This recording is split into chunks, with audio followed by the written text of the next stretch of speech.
I sometimes wonder what information people would take off and run with and share with others and what they won't. Well, this is one you should definitely be sharing and talking to everyone about. The CDC has officially downgraded the COVID-19 death rate, and the media that reaches everyone's living room and their TVs has ignored this good news. Elon Musk and others asking, well, why is this? Why did we let the whole world let its economies get wrecked by what they are saying was false information from the WHO out the gate, citing that the CFR, the case fatality rate, was 3.4%. This 3.4% case fatality rate is the reason they locked down the globe. The main reason is what they used to justify everything, saying it was so deadly. Now we're finding out it is extremely, extremely lower. And the CDC is admitting this. They don't know who else people are waiting on to speak, but when they're admitting that this is way lower than was ever talked about before, people need to pay attention. They need to be updating this information in the minds of their friends and their family. And you need to see that the numbers are right here. You can take them to it. You can point it out if anyone cares. People are calling it out all across the board. And it needs to be called out. Horowitz, Musk, whether you like these guys or not, at least somebody's doing it. Somebody's doing it. And check this out. An astounding 62% of all the deaths in this country are in 6 states that have confirmed to have done what you see listed here, which was send their COVID patients to nursing homes. Why would they ever do that? Why would the governors order to have COVID patients sent to nursing homes where people are the most vulnerable? You guys seeing what just happened here to not only this country but the whole world? Oh, people are seeing it. People in high power positions are seeing it and calling it out. So this isn't the time to just sit around twiddling your thumbs for the day everyone was waiting for, someone to come and try to check the beast, so to speak. You're going to have to stand up at some point. Or not. Just sit back and have your freedom stripped. There's going to be a dividing line between the people here in the very near future, as I think things are going to heat up when they try to lock things back down with some kind of crappy excuse for a second wave. But right now they're saying that the actual death rate for the general population of all ages and health conditions outside of the nursing home is closer to 1 in 1,000. So all these numbers, extremely lower than what they said before. It should be huge news pushing a lot of different things. I mean, this is why you don't see bodies piled up across the country after all those spring breakers went down there and were drinking beer off their bodies and everything else. Okay?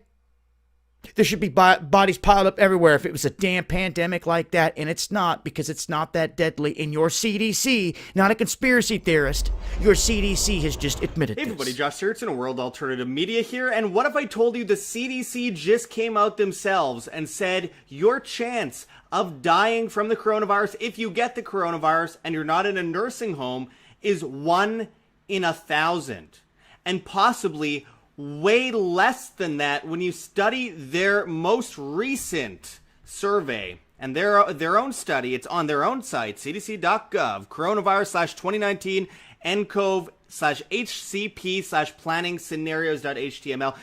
Guys, this is everything we've been saying for a good while now, and we got demonetized on YouTube for talking about it. They claim that we were fake news.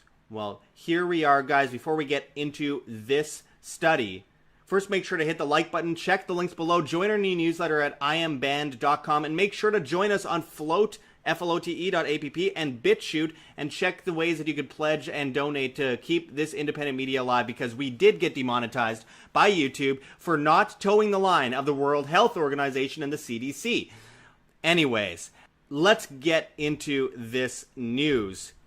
As I showed you on the screen here, this is a COVID-19 pandemic planning scenarios, and we could go into the study in depth, but I wanted to go into an article in a moment here. You could see some of the overall fatality ratios there in the study. I wanted to go into an article from Ron Paul Institute for Peace and Prosperity. Of course, we interviewed Dr. Ron Paul a couple weeks ago here at WHAM.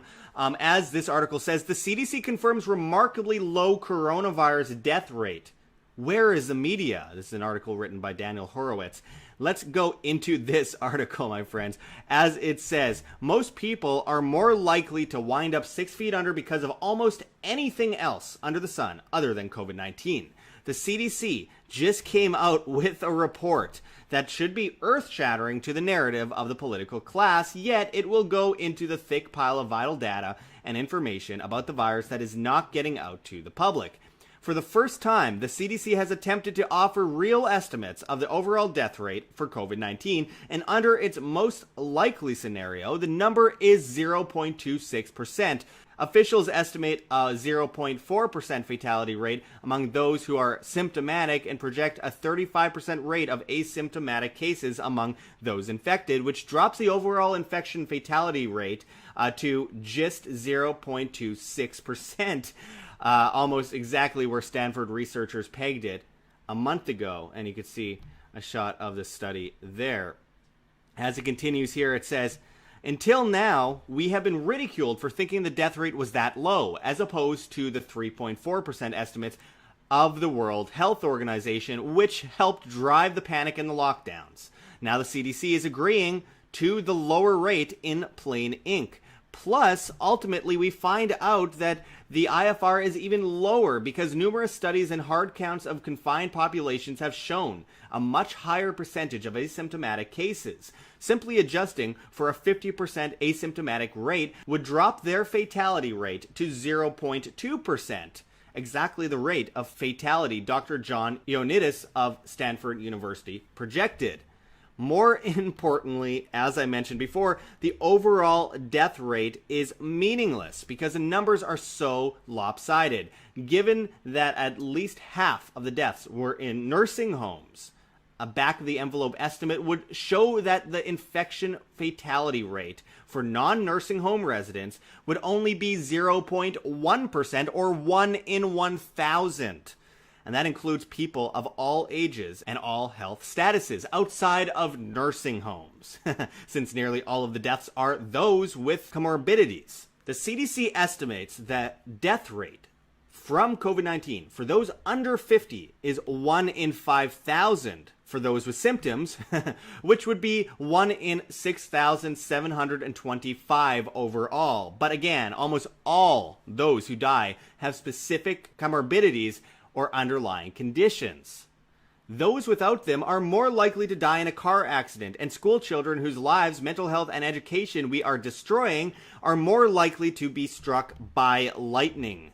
To put it in perspective, one Twitter commentator juxtaposed the age-separated infection fatality rates in Spain to the average yearly probability of dying of anything for the same age groups. Based on data from the Social Security Administration, so he used Spain because we don't have a detailed infection fatality rate estimate for each age group from any survey in the US. However, we know that Spain fared worse than almost every other country. This data is actually working with a top line IFR of 1%, roughly 4 times what the CDC estimates for the US. So if anything, the corresponding numbers for the US will be lower. And it says here, being alive means there is a risk that you will die in every year of your life. Normally, we don't think about this because the probability is very small. It turns out that even if you are infected with COVID, your increased risk to die versus normal is not very large at all. And look, guys, let's get into this a little bit. So they are basically saying that your chances of dying from COVID-19, if you have symptoms, 1 in 5,000 if you're under 50.